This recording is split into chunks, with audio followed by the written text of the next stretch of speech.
everybody. I am Victoria Lopez-Herrera, and I am at the University of Texas at San Antonio. And co-facilitating with me today is my colleague, Nicole. Nicole, you want to say something about welcome. Hello. It's great to be with you. Thank you all for holding me accountable for a shower again today. I'm glad I got it out of the week on a Monday, so I don't have to worry about it. I'm in my office today, and it occurred to me that I have a new identity, and it's this, as well as this, like the cool kids do. Remember the overalls with the one over? So maybe instead of the funny hat things that we are all doing at the beginning of Zoom meetings, it's going to be the coolest face mask coming up here soon. So nice to hang out with you all today. We'll have to definitely see. I have like several and like fun patterns. Like people are kicking up their mask game nowadays. Appreciate that.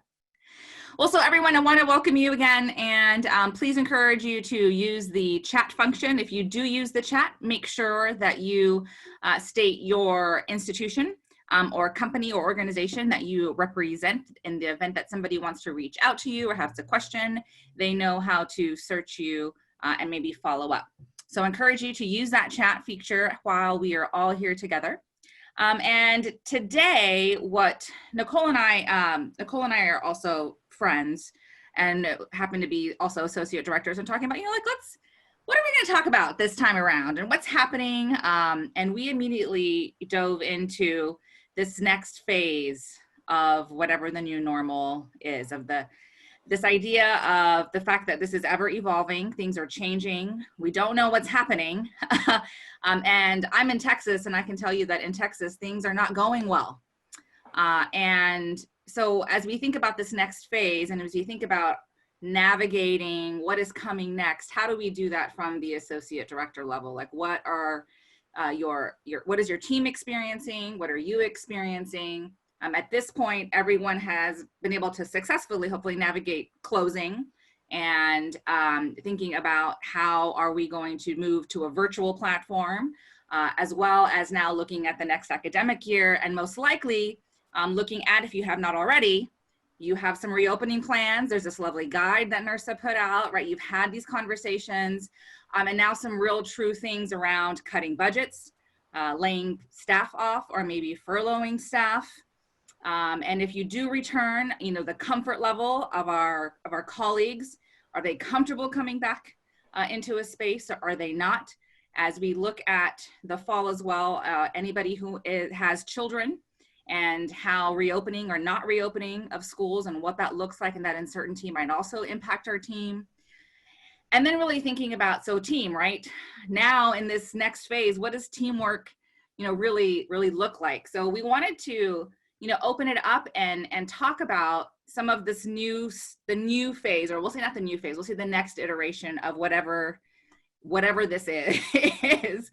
And particularly really thinking about the human side of things, right? When it comes to some challenging decisions and difficult decisions that we may have to make at our level with regard to staffing, but also reopening and returning, some of those bigger questions and how we might be able to support our team through that. So really curious about where some people are, if people have already navigated layoffs or struggles with reopening and the needs of their team, those kinds of things, if we might be able to share or ask questions, anything along those lines. I would love for you to put it in the chat box, or you can always just unmute yourself if you have mastered the mute button, because I still have yet to master the mute button.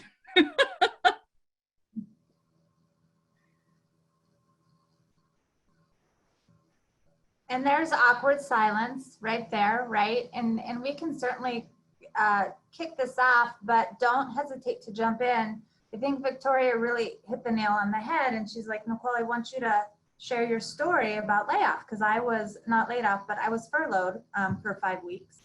And I said, oh, the fact that I slept till noon every day and had Twinkies and Mountain Dew, and nothing else was my diet, which is a total lie, because I don't like soda, and anybody who knows me knows that I'm more of a little Debbie girl than a hostess girl. But that was not the story she was looking at. And we were talking, again, teamwork, and some of those things. It was like, we thought we had teamwork.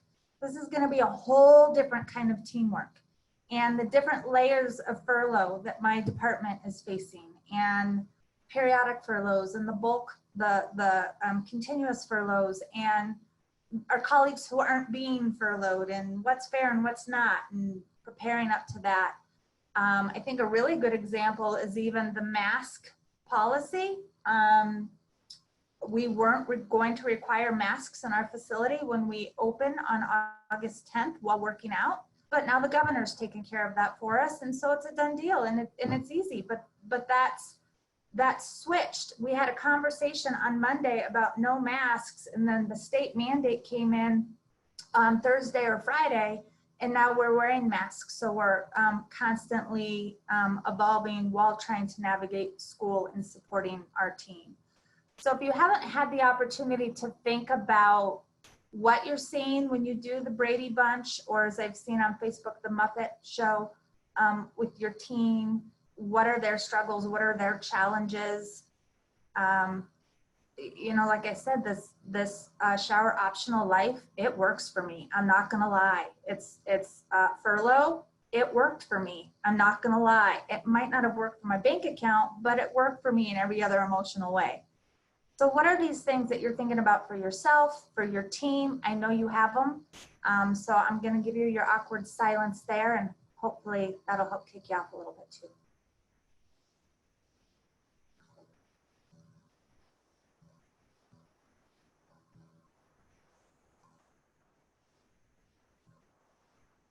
So we have a question here. Was anyone furloughed but had a hard time not answering emails or doing work when you weren't supposed to?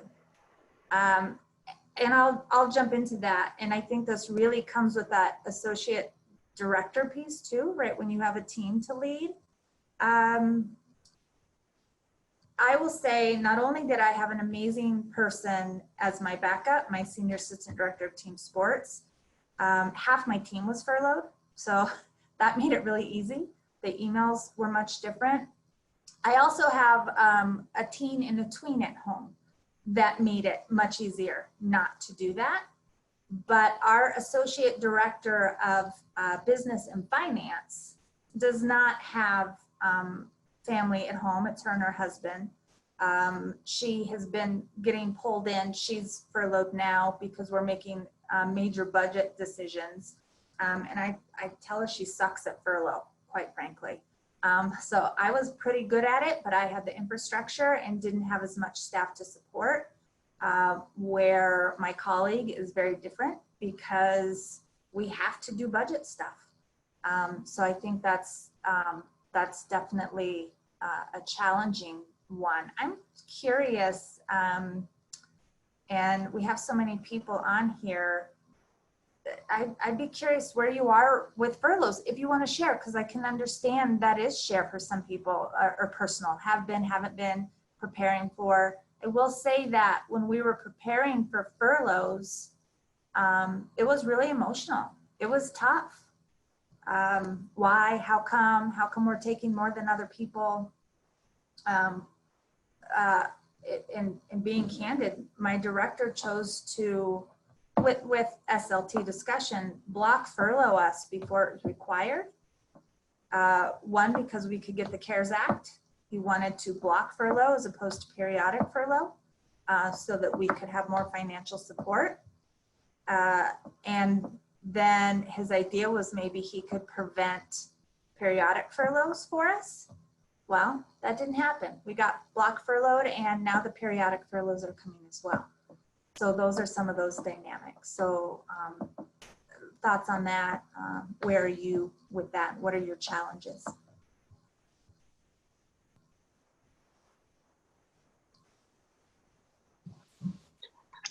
I'll share something because, so it's Marc Iturriaga from Bonobo, and I'm no longer with an institution.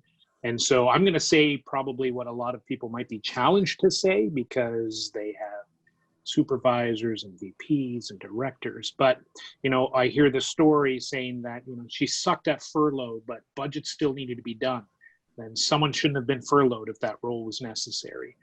And, you know, the biggest challenge I have with any of the furloughs is that, you know, as student affairs professionals, we have a role and an outcome to play at the institution, and that's about healthy, active students.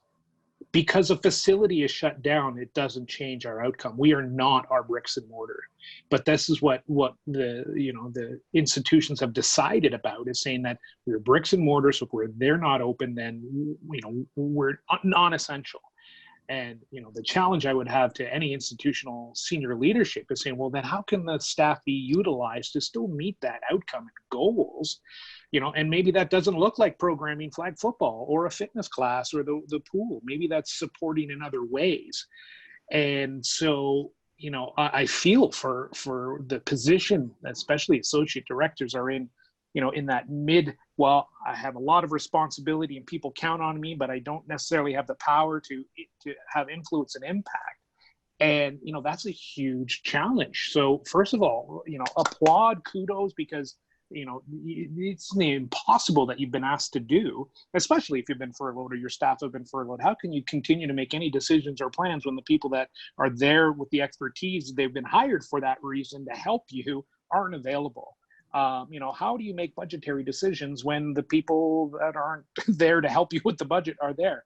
And so I'm really challenged by institutions, and I understand, budgets and that all play an impact, but it seems we lost our why and have been relegated to bricks and mortar in a facility. And I'm worried about that, because then what does that mean for the future when all this is gone? When during the crisis, we were seen as a structure and not an essential service to students. And that's challenging. So, and to kind of talk about what Victoria was saying about where we move from now, I think we need to focus more on the people and less on the bricks and mortar as we, champion for ourselves to say that our staff are important because they're people, our students are important, and what are those people and student-centric outcomes?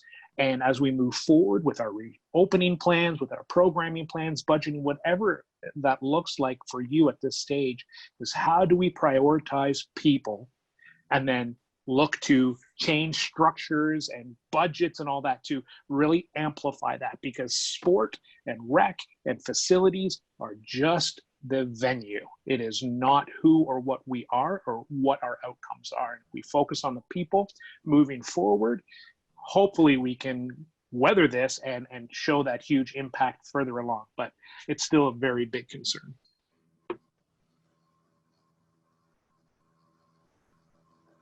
Thank you, Mark, and very well stated. And I'm looking how Tricia here talked about, I communicated and corresponded with my students, but held hard on everything else, because I find and I believe that the great majority of us don't do this as a job.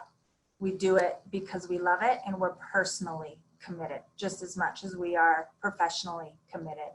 And I appreciate you jumping in with that. We aren't bricks and mortar, and that's where I jump up and down on my desk all the time. We're not a gym, we're community. If we're doing it right, we're inclusivity. We are part of the retention. We are part of the health and wellness, and we do it because it's who we are. And then it comes into, and if it wasn't for the students, would any of us have a job? No. No, we wouldn't. We can't forget that either. And then you add to that the challenge where I was having conversations with my staff about rotation of working from home and working in the building. And we jumped right into, I miss seeing these people. I miss connecting with these people. I miss supporting these people this way. And through the evolution of the conversation, it was, oh, but wait, it's distancing for health and safety, regardless of what your personal and political positions or opinions are on this. As the leader, it's the distance for our health and safety.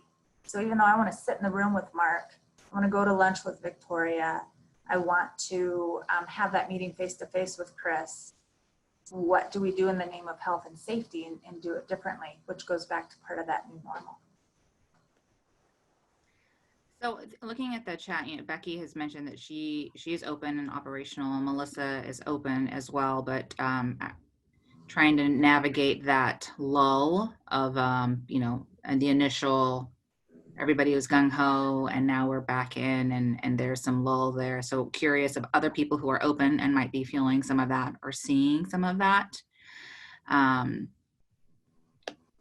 So that's something to think about and mull over as well. And I think that in a previous conversation that we have had about just like the fatigue of all of this, I think is very real and maybe showing up in different ways.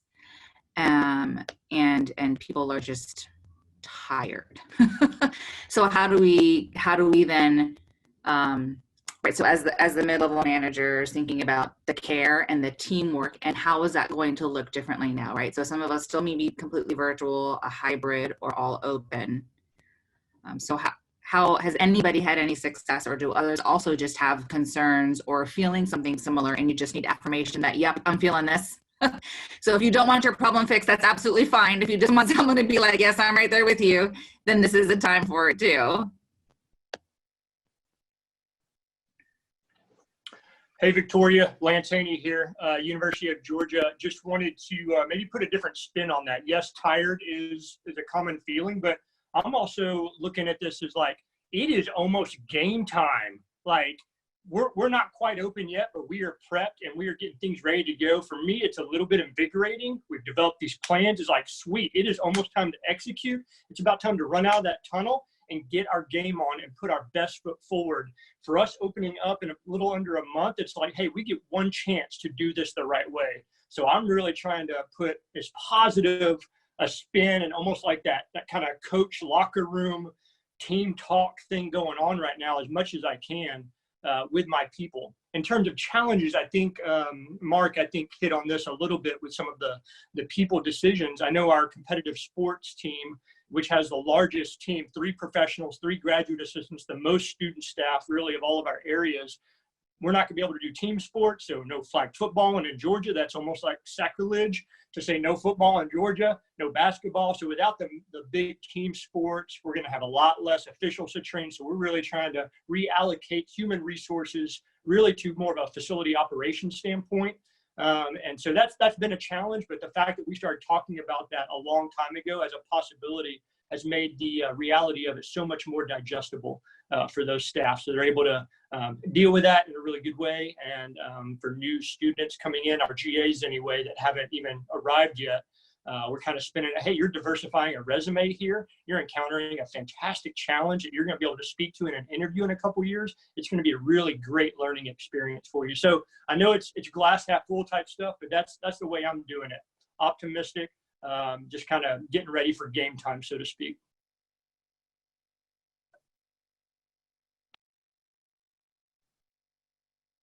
I like that idea, right? Like new skills, new things. Nicole and I were just chatting before this about like, it's time to update your resume, and not like, everybody's going to lose their job, but guess what? You have acquired some new skills during this time, and how might those be marketable in the future? And in the future, when you think about, you see, can manage Zoom calls, right? I can manage a mute button. Like, you understand. You get it, right? There are new platforms, there are new, we've invented new things, right? There's new initiatives. And I think I saw from Mary talking about, right, like we're helping other functions, right? So our staff are able to now understand maybe other departments, other functional areas by getting in there, and maybe even spreading their own knowledge to others and gaining new knowledge. So Jerrod had a question for you, Lance, and well, oh no, sorry, for everybody, but like Lance, is anyone planning any team sports for the fall, and what has led to that decision making? If you might be able to put that in the chat box.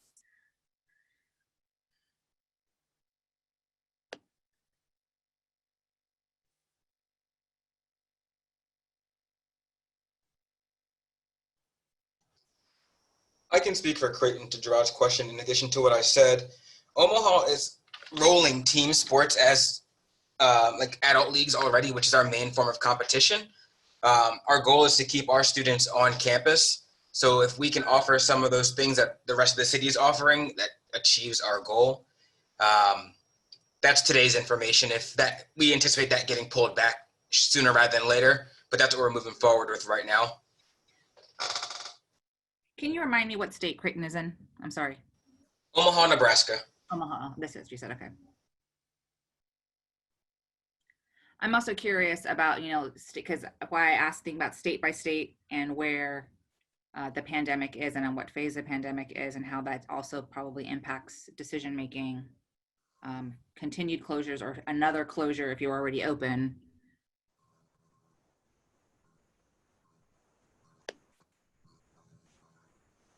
I'm in Florida with Embry-Riddle, and we are gung-ho with fully opening in fall. We've been open, the fitness center has been open since the end of May, in a slow step-by-step process. But we're just now talking about what kind of club activities, what kind of student affairs really is going to be accessible to students in the fall. So right now, leadership is talking about that because they have a successful summer term. Now they're talking about it, so eventually we'll find out. But I'm ready to go full bore on everything in the fitness center, and we'll see what everything else looks like. But I expect the Florida official, like the state rules or the county rules, to change. But right now, we're on for everything, depending on what the government says.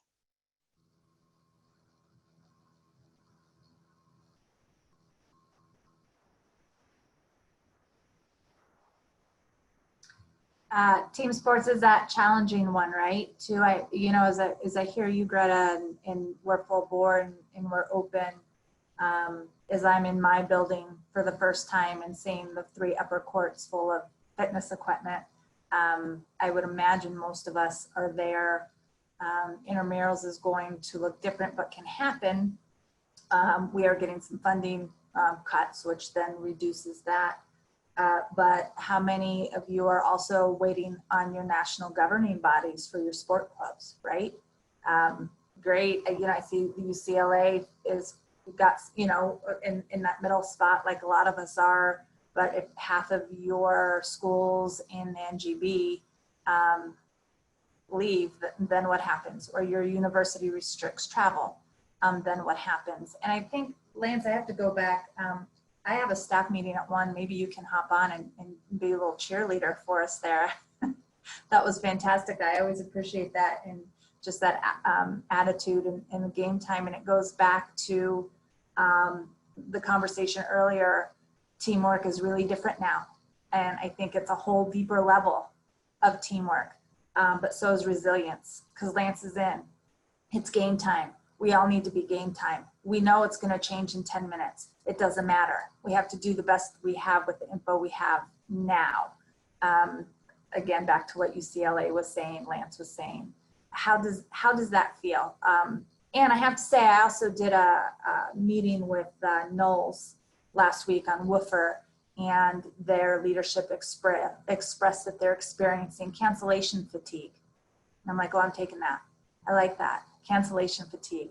So that kind of fits with your resilience and your game time, and working with your team on that as well.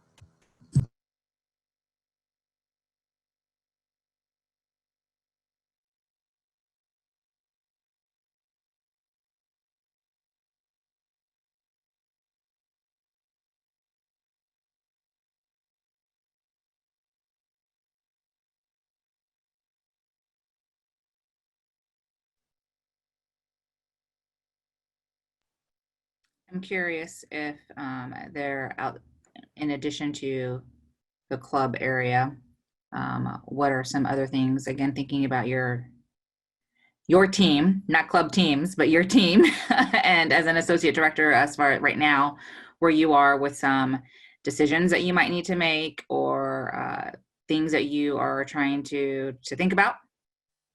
And it's maybe there are some people here in this group that might be able to provide you with even more examples and ideas about moving forward. I know we are all in different places.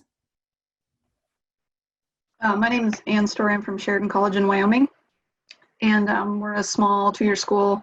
I mentioned in the chat that our athletics program just got cut from our institution, so now we are in charge of our gym and fitness center and all that programming. And I've heard, not from people directly to me, but I've heard that we're expanding our programming. So that's good to know. But I don't know what my budget is for hiring student staff. I don't know what my hours of operation are. I don't know what my expectations are for my other 2 full-time things that I oversee. And so I think that's part of my frustration is I literally don't know what I'm doing and what staff I have to do it with or not. So I don't know if anyone else is running into that.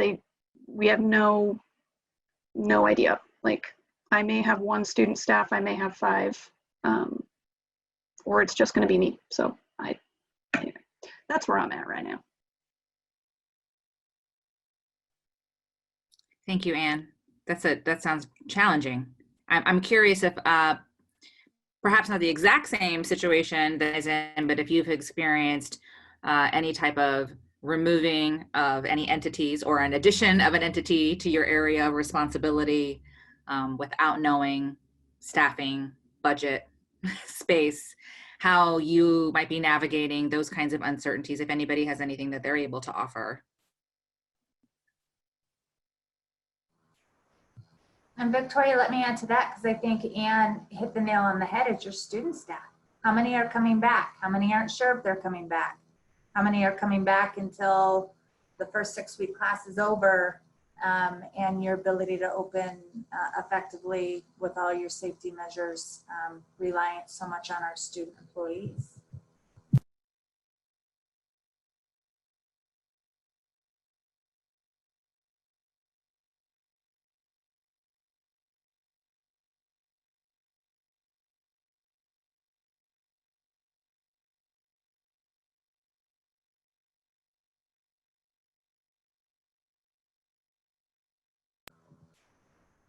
So I'm looking a lot in the chat box, a lot of the, again, the different restrictions and whatnot, different on sport club, looking back at trying to recap, regroup on that new normal, on that resilience. Many of us, and we don't know the new normal, it changes all the time. I am really curious, we've had students quit. What did I see? It was a quarantine. I don't know. It was another cool word based off of quarantining, like quarantine or something like that, quarantining your students. We have a lot of people. Christine with NIRSA, how many people do we have on this chat right now? We've had about 65. There's some people I think are having some internet connection issues, but yeah, around 65. So we have over 60 people that were joined either for our topic, the community. I know myself, as I do with everyone, even when I'm co-facilitating, I'm writing stuff down and getting a lot out of this. We can go off topic. What was your draw today? What made you want to hang out with this group of awesome professionals in this NIRSA community? I know it was not to sit in another Zoom meeting. I'm positive that was not your draw. So wherever it is, what brought you here today? We've got some time and we want to make sure you get what you're needing to the best of our ability with this community at this time. Chat box or hop in.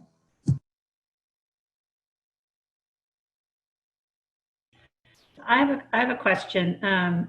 So navigating, or maybe just a topic of being an associate director, and there are other associate directors within our department as well, but navigating all of the different, I don't want to say attitudes because it's not an attitude, but the different feelings about not just returning to work, because I think people are excited to be able to get back in the office. We are not there yet, but we'll be next week. But more, like I have one person on my staff who is being, I would say, aggressive in terms of what we can do, and I'm going to make this happen. And somebody else who's kind of like, we can't really do anything. And so just navigating kind of those different feelings and attitudes about what is possible, without having to always be the person to say, whoa, wait, no, no, no, no, no.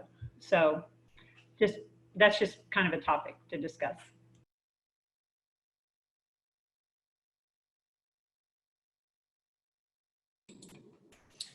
Marion, this isn't a direct response, but you know, we all start our new fiscal year, most of us start our new fiscal year on July 1st. And for us, that's when new graduate assistants start and the whole kit and caboodle. So that's really when we restart our year. And as we approach July 1st, we had this like, oh crap moment of, we normally go through all this framework with our GAs and their supervisors where they set their program participation goals and we talk about OKRs and all that we're going to achieve this year. And it felt like that was totally unnecessary this year. So our senior leadership team like took a step back. We were like, what's the theme for the year?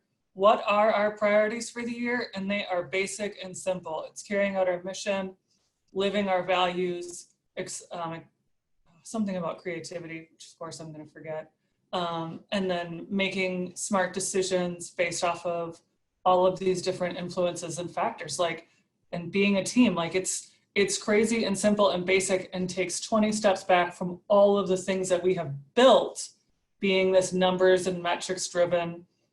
But that seemed to take, like when we announced that seemed to give everyone this huge sigh of relief that they weren't gonna have this like crazy accountability thing.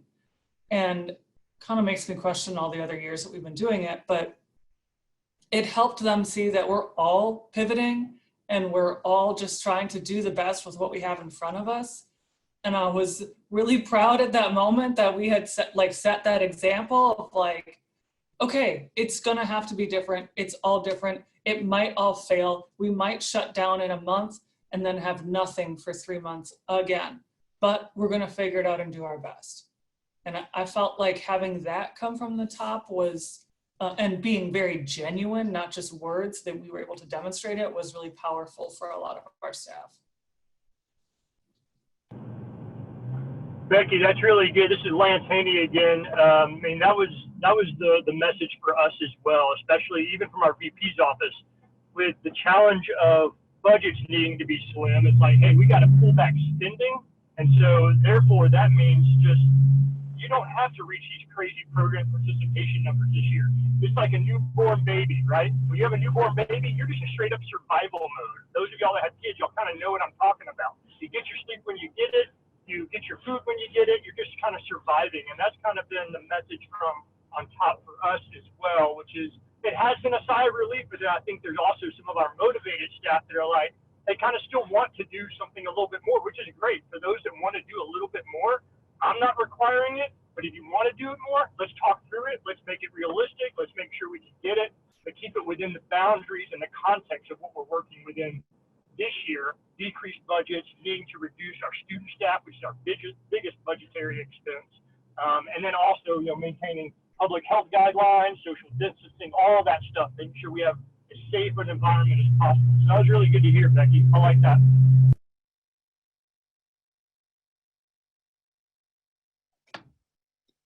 Thank you, Becky, for that perspective. And I think that it has me thinking back to even Anne's question about, I don't know, like, I don't know what I have, I don't know where I'm going. Well, and it's an opportunity now to perhaps you get to call the shots and shift the paradigm. And maybe it might be able to allow you the opportunity to not think the way that we typically have, which I think the pandemic has made a lot of us have to do that, right? We are being forced to think differently. And it might be okay, well, it should be okay to take a step back and really focus in on the core.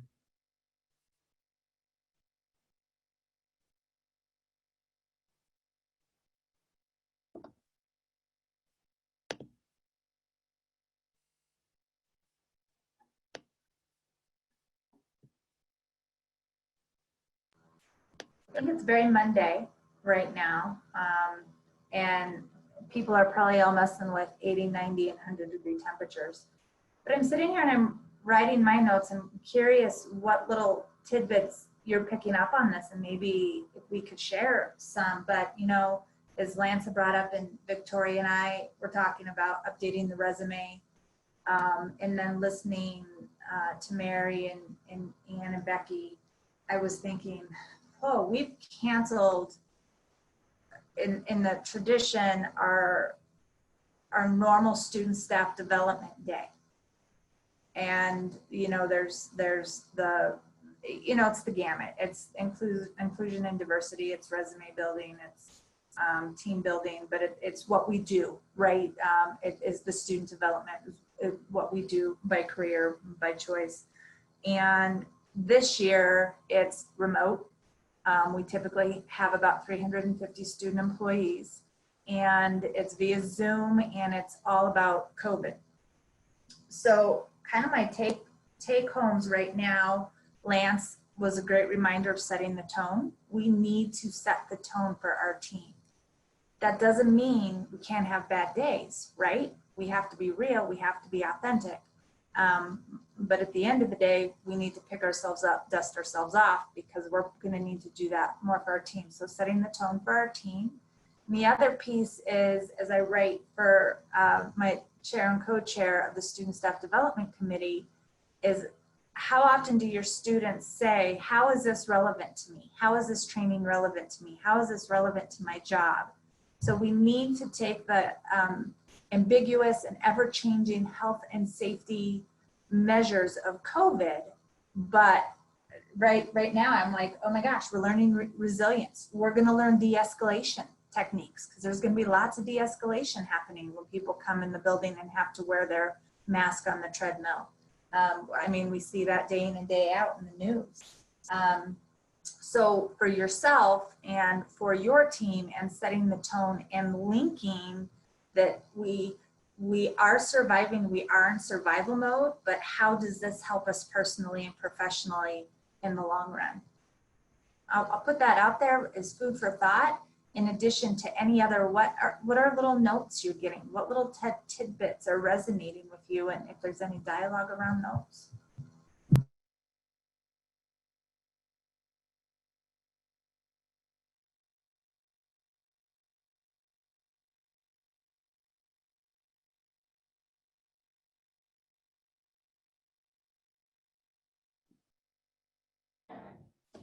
I think this is Brian at UCLA. I think one of the biggest things, obviously, is being flexible and being able to adapt to everything that's happening. And personally, I'm getting burnt out from hearing the word COVID, so I've decided not to use it in my staff meetings.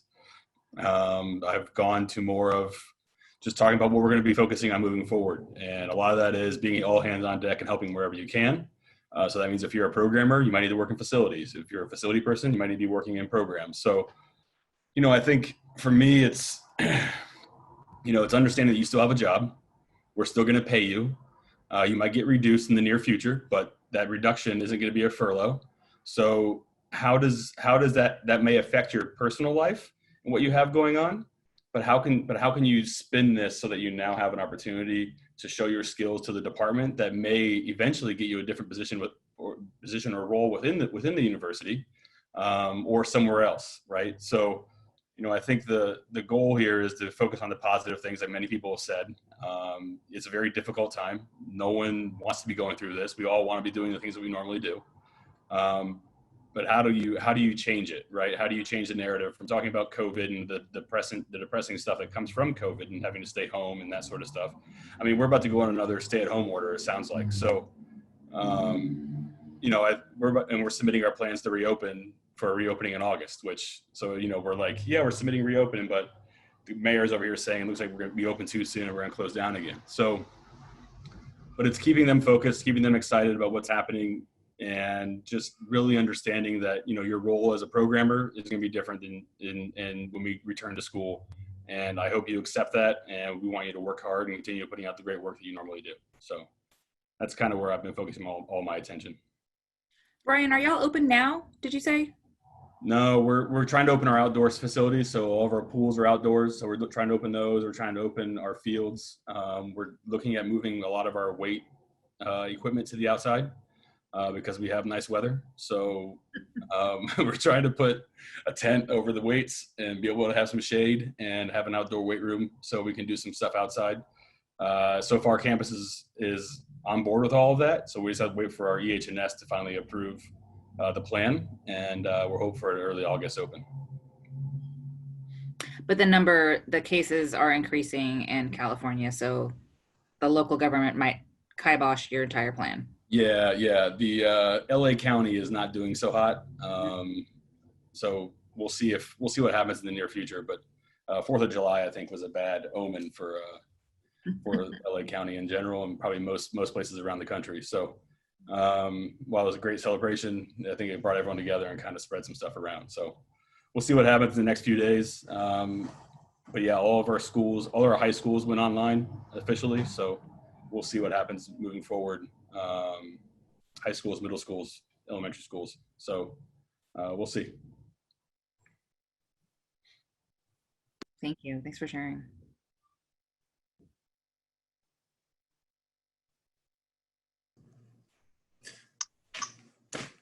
Hey y'all, this is Erin, Carlos State. Hopefully you can hear me. Having all kinds of internet issues today.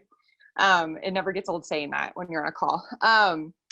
I wanted to just offer to the conversation something that has been, I've been thinking about a lot lately, and then it's nice to be here just to hear what you all are thinking about, because it reminds me all the crap I'm not thinking about that I should be thinking about, right? Because it's hard to hold up all the balls right now. But one of the ways that we have always sort of just shown appreciation, whether it's to students or full-time staff, is food.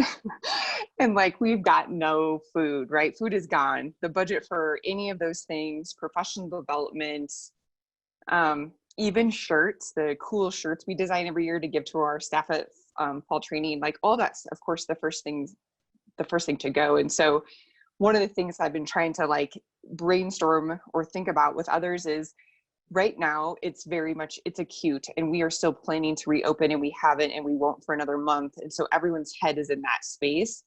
But if we get through that and don't close again 2 weeks later, and we're running and operating again, what are some of the things we're going to need to kind of bring back into our culture for appreciation and gathering and community?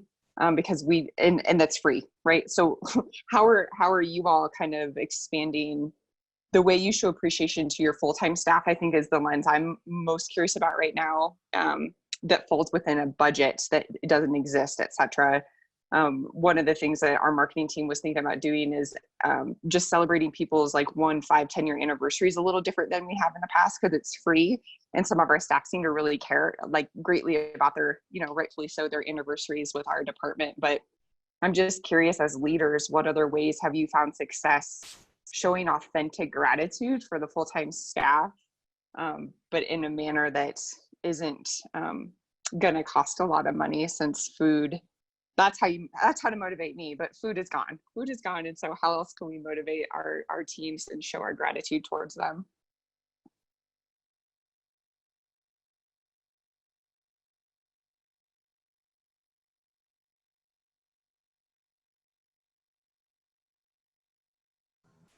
Dang, Erin, we're all stuck on pizza. I mean, it's pizza. We all know that. So, wow. Especially if your language is to feed people. So this is kind of quirky, but I started making face masks. I originally was making them for the hospital. And then, the hospital was getting so many of them and kids were going to need them. So I started making the non-filter ones for kids.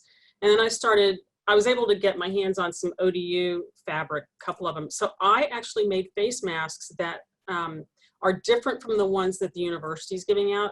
And I shut my door because all the staff doesn't know yet, but I'm giving one to all of our staff, because I was just making them just because it's, it just gives me something to do at home, at night, and I enjoy it. So I'm giving one to every staff member. So yeah, it'll be unique. So.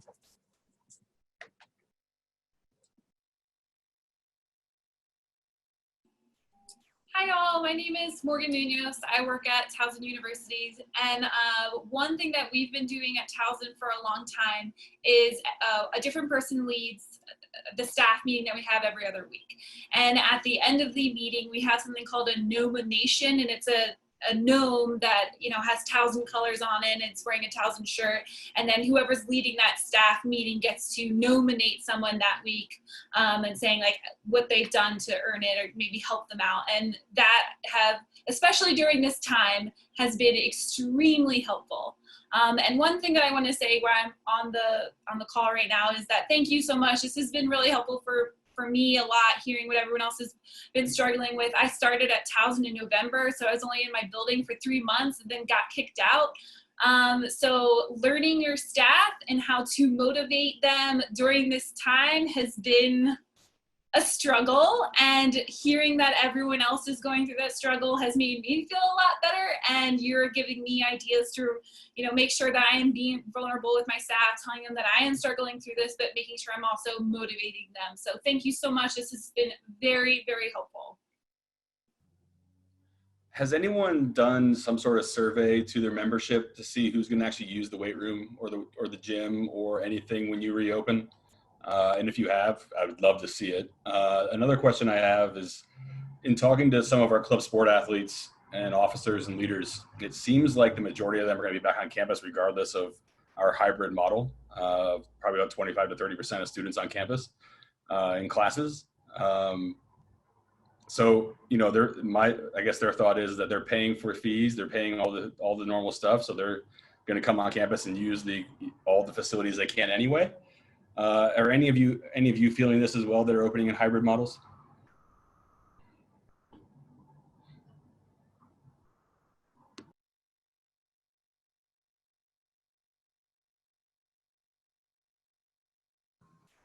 Brian, CU is doing the hybrid model. I think I've seen that. Well, you know, I've even seen, what was it? Harvard is all online, but their facilities will still be open. They'll still have students on campus. I don't think I'm making that up. Fact check, because I do make stuff up as it suits me. But we are looking at about 30 to 40% on campus. We are looking at, well, I don't know if this is going to be a new one for anybody. How many of you are going to have classrooms and study spaces in your facility? Your gyms are out and your fitness studios are out. I'm seeing hand raised.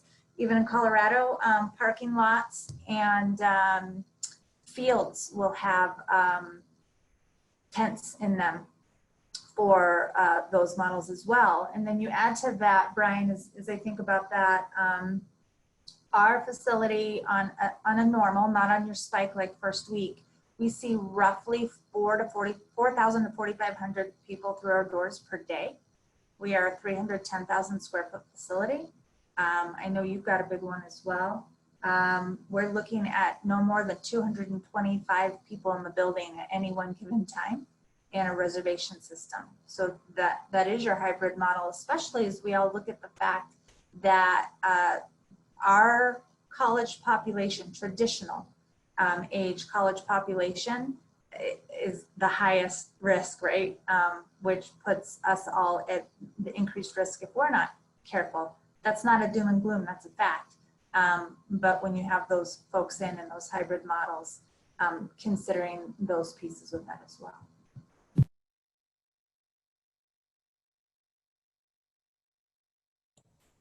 Brian, this is Joe Tighe at the College of William and Mary. And William and Mary's always been known as a residential school with 80% of the students on campus. And I have no idea how many people have decided to come back or have not come back, and they're offering both online and in-person classes.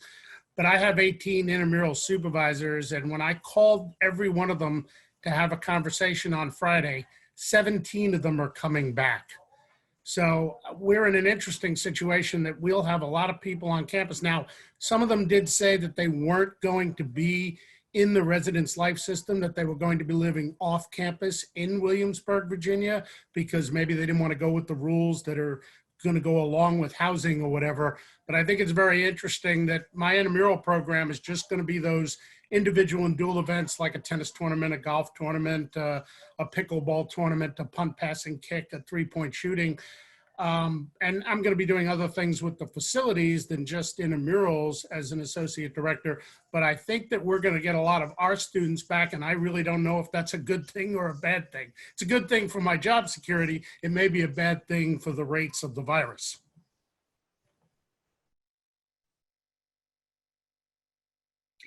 We've got about 5 more minutes left to be respectful of everyone's time, and wondering if maybe there's one of you out there as well who was like, oh, I was thinking about maybe asking. If you have anything like that you want to put out there.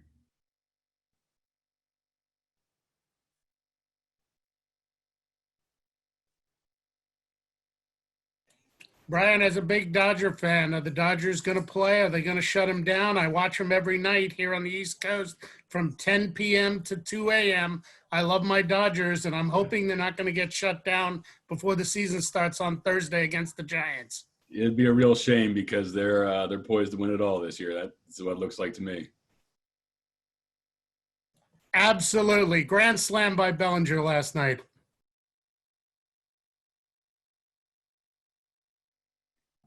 We just needed a David Peters call on it and it would have been perfect.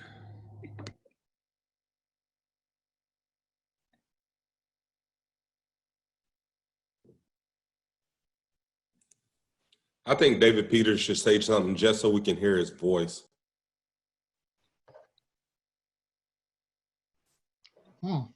What to say, but hello.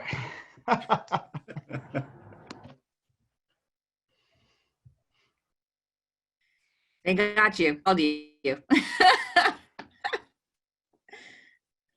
Well, I know that everyone is in different places, right? And so that's why Nicole and I wanted to come together, think about phase. What is the next phase that we're trying to navigate through? And so I think safely, right, we've navigated the closing phase, and now it's the reopening and trying to figure out maybe if we open or if we are already open or never open, if we have a job, if we have lots of jobs, like we just don't know. But continuing to come together as colleagues and as a NIRSA family, we want to continue to be able to provide space for you and for your colleagues. If there are other topics in particular that you would ever want to discuss, please let us know. We are always open to that and want to ensure that these conversations and gatherings are relevant and that you also see purpose in them.